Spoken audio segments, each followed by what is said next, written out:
Hey guys, Liam Cook here, and well, I've taken on a fair few challenges in my life. I've taken on the world of commentary in football, sports radio presenting, diet.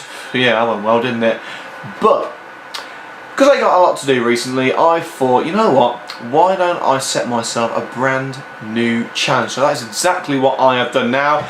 Anyone over the age of 25 may think, what the hell are you doing? Why are you wasting our time? Well, fair point actually, now I think about it. But I'm going to set myself a brand new challenge. There is a lesser known game out there known as FIFA 17. I don't know if you've heard about it. It's quite famous in some places. Anyway, I'm quite a big fan of FIFA 17. I pretty much spend every single second of my free time on that game. And I have pretty much done every single career mode I can think of. And there's one that I do more than others, and that is of course Coventry City.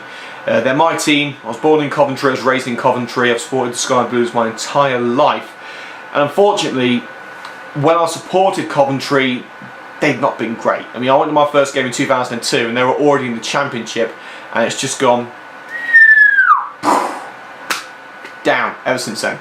It's just gone down. I've never known success with Coventry City. I think the biggest thing we've ever done while I've been a Sky Blues fan was get to the area final of the JPT where we got whooped 3-0 by Crew of all people.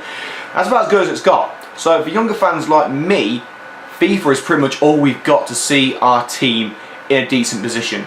And it got me thinking, because, like I say, I need a new challenge. Life hasn't been that challenging really, so I have decided to set myself a goal.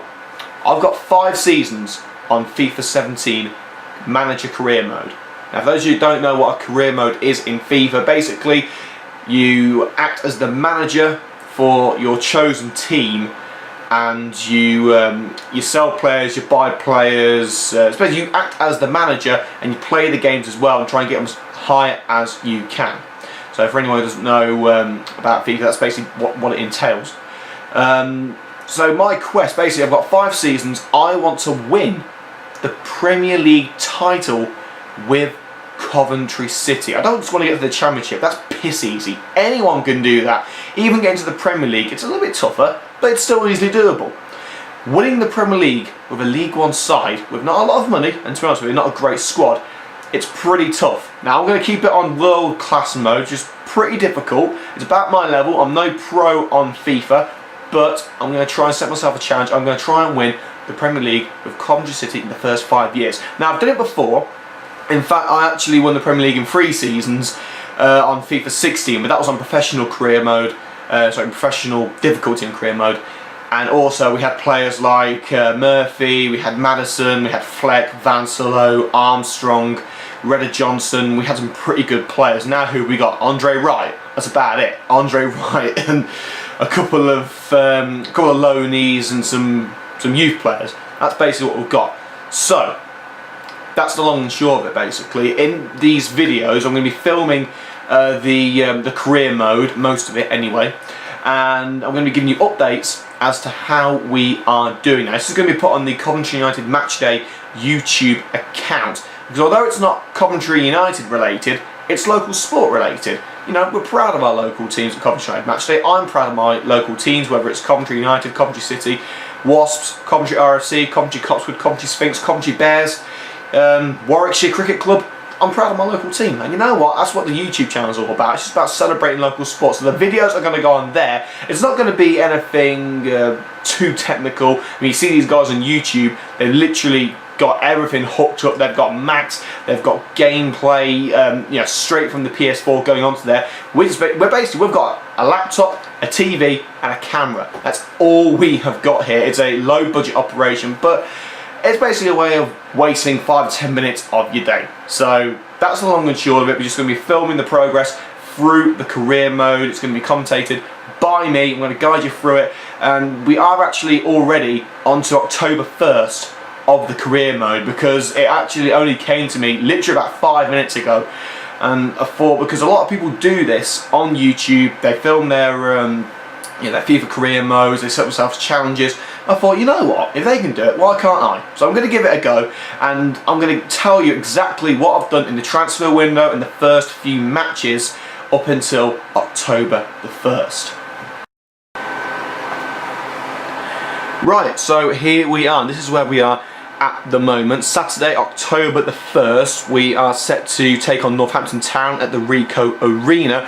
But before we go any further, let's take you through exactly what's happened through the career mode so far, and also to explain to some of the older viewers who are watching this just exactly what FIFA 16, sorry, what FIFA 17 is all about, I should say. So this is the central menu. So here you can play your game like a normal FIFA game, or you can simulate it, which has got a slightly smaller chance of you winning it. So if you just feel you can't be asked to go through 10 minutes of playing a game just to get 3 points, you can simulate the game, but it will have a smaller chance of winning. You've also got player development, which is just training your players basically. So if you've got young players, you can see here I've got Ivor Lawton, Devon Kelly-Evans in there as well. You train them up, and as you can see with that little green arrow right there, it shows that their overall is going up.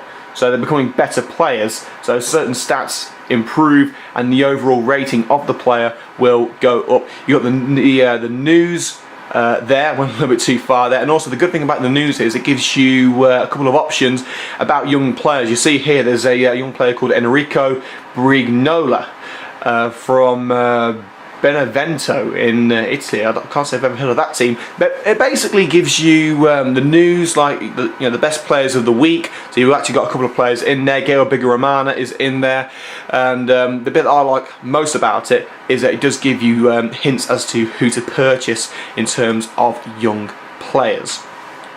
So you also got a new feature of the FIFA 17, which is the board expectations. So youth development, bizarrely, is only a medium rated objective. Usually with Coventry City you get a lot of youth team players coming into the first team and just making that spot their own. We've seen the likes of Jordan Willis do it in the past, and this season we've seen Ben Stevenson, there's been James Maddison. But yeah, for some reason it's quite a low priority. Brand exposure, now this can be like just raising the profile of the club, whether it's shirt sales or you see here we've been told to sell out at least 85% of the ground, attendance wise, at least 50% of the home games, and so far we've done that from 5 out of 5 home games. It's a low expectation, that is. Continental success, we're not in Europe, so that's non-existent.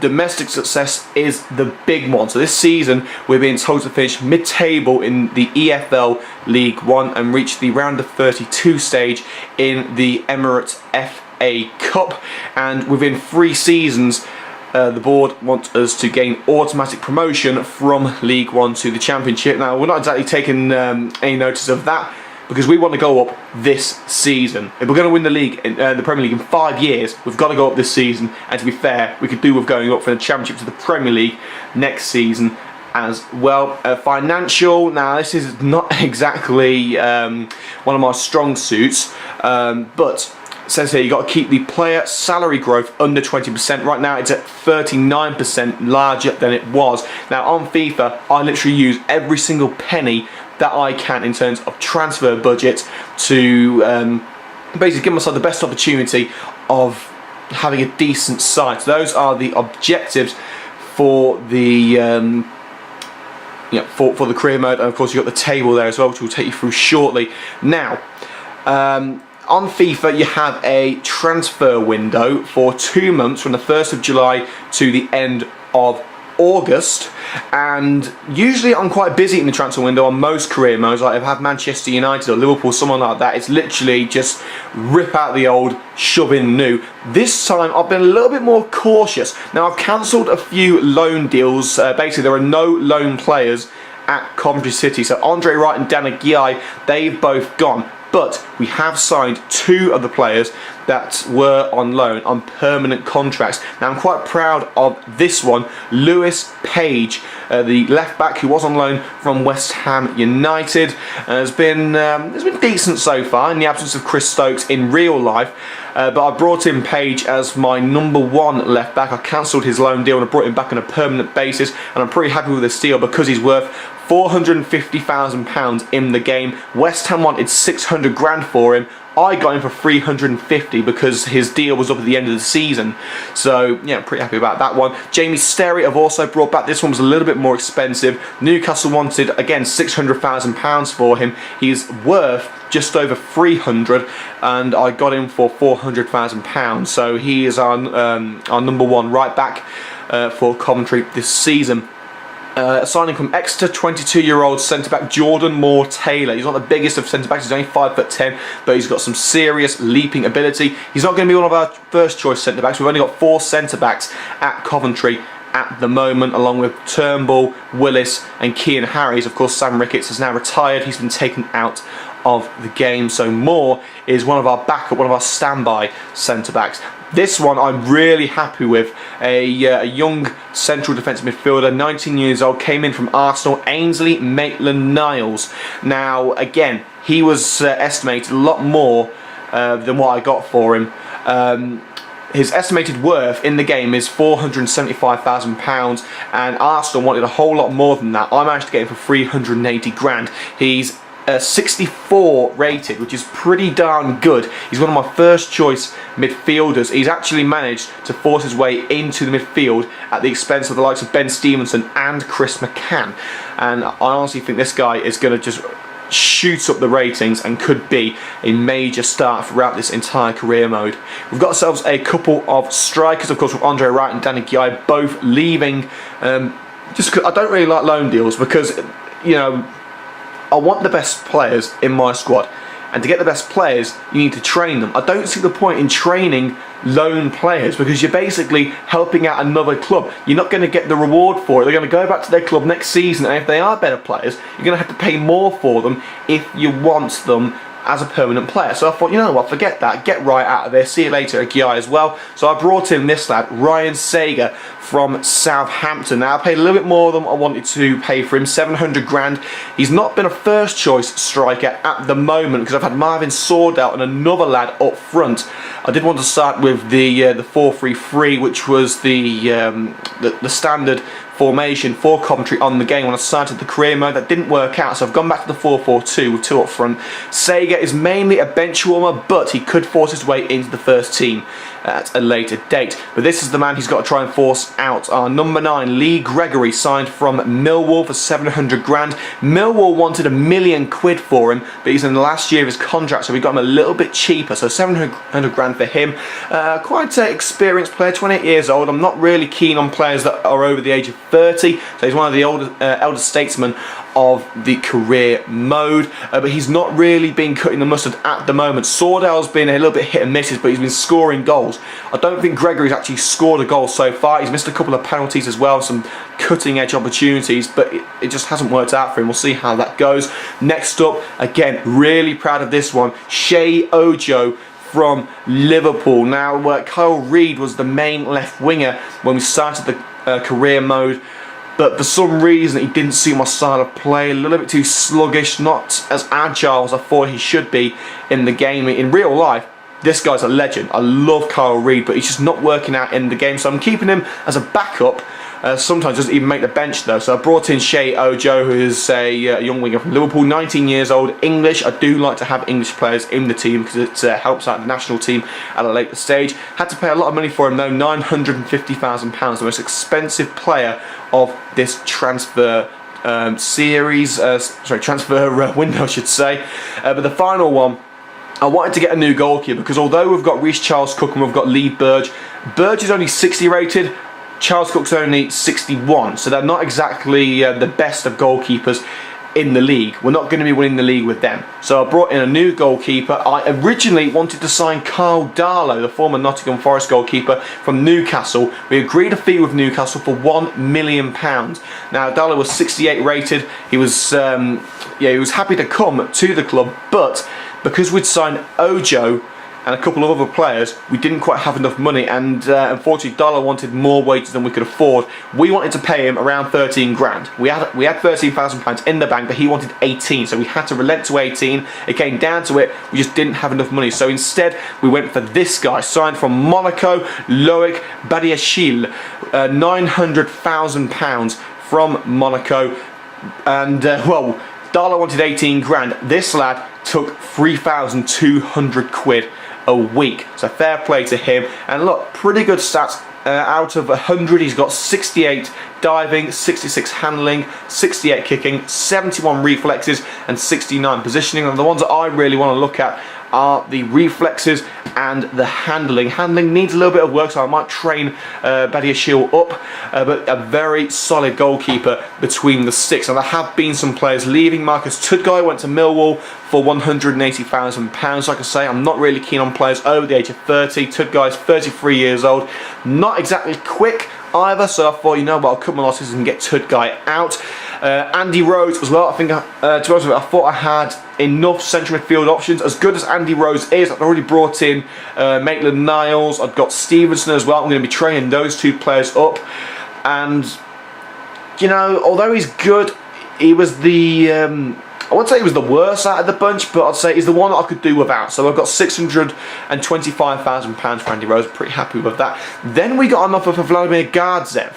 Now, I played Gardzev in a couple of pre-season games. Not really, not really that impressed with him. He's not exactly quick, not exactly agile. He's got a good long pass on him. Don't get me wrong, but I don't really play that game. I'm more of a keep it on the floor, use the wings, and try and trick your way through the midfield sort of guy. So Gardzev just didn't fit my style of play, so I got him out. 525 grand, a little bit less than what I wanted to get for him, but you know, that's the way it worked out. So he's gone to Bristol Rovers.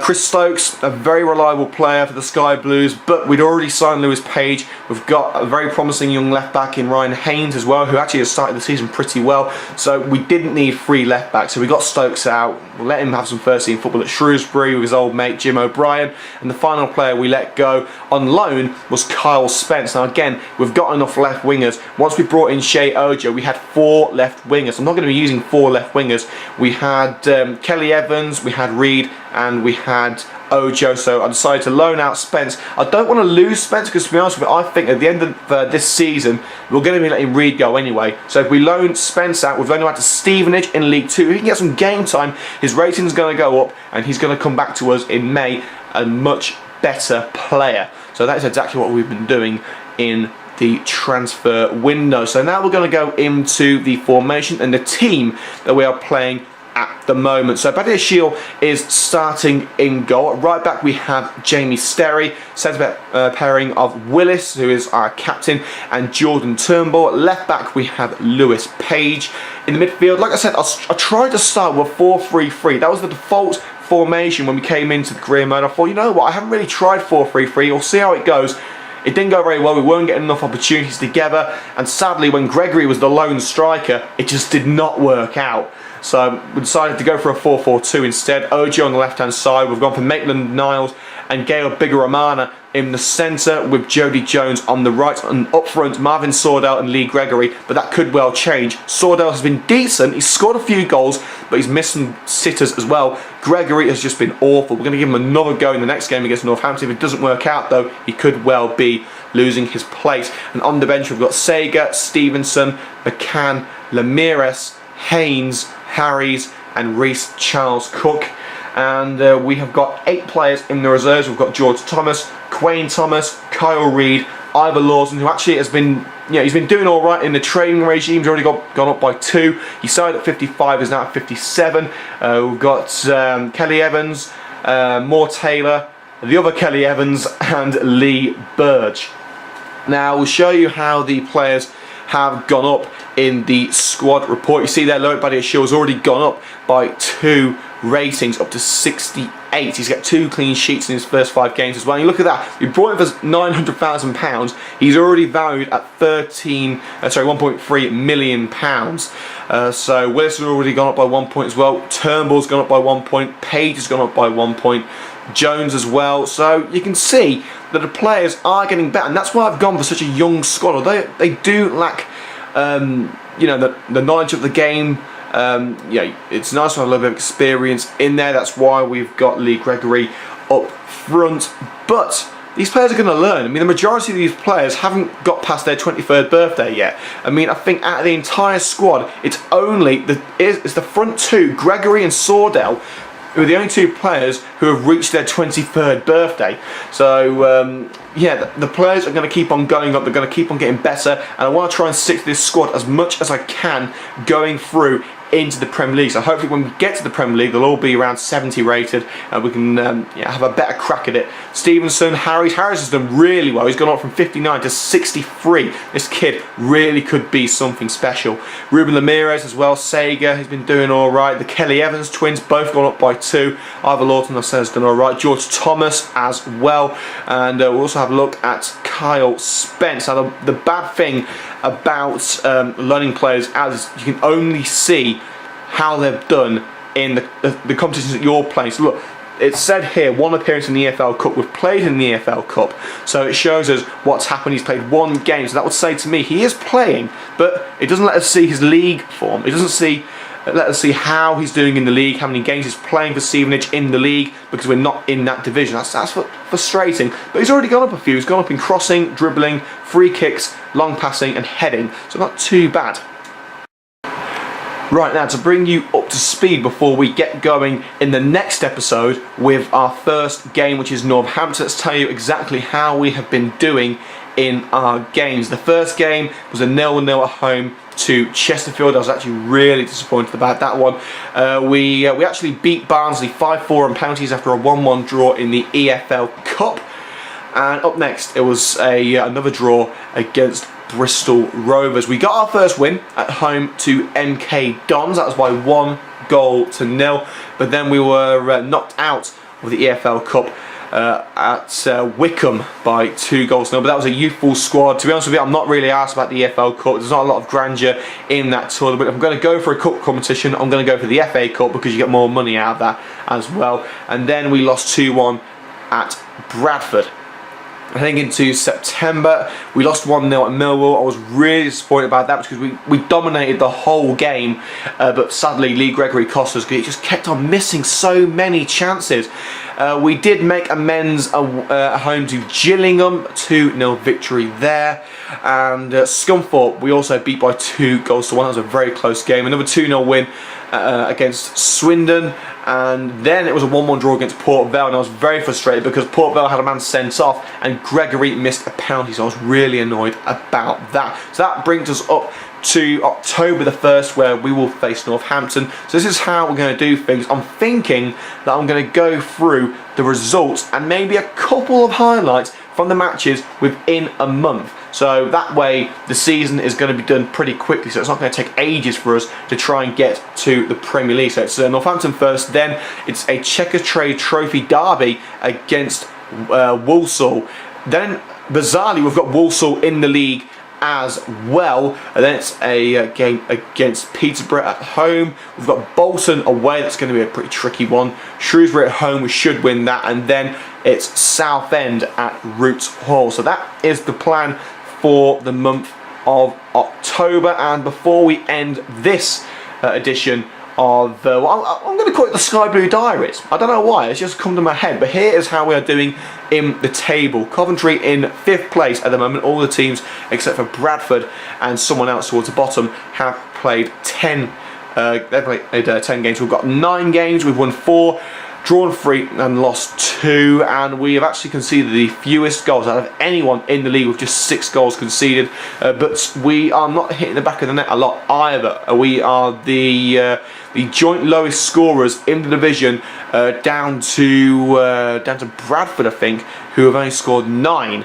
and they're currently in 14th place. So the top half of the table, we are the lowest scorers, joint with Chesterfield. So that's a worry, but the defence looks pretty good. We are actually 7 points behind Charlton, though, who have had a pretty good start. They've only dropped points in 2 games, a draw and a defeat in that opening 9 fixtures. They're going to be very difficult to catch.